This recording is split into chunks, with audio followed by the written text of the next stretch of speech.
isinagawa ang mga bagong urban sites sa Naga para sa indigent families ng lungsod. Si Viel Nicole Tan magbabalita.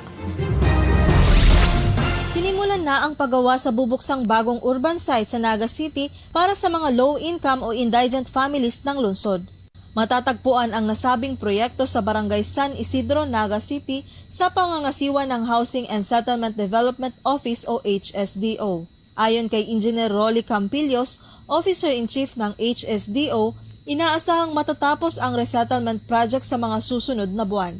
Kasama sa mga tinatrabaho rito ay ang mga linya ng tubig, kuryente at kalsada. Samantala, maingat namang sinasala ang mga pamilya na tatanggap ng benepisyo mula sa programang ito, maging ang titulo ng lupa ay isinapinal na rin.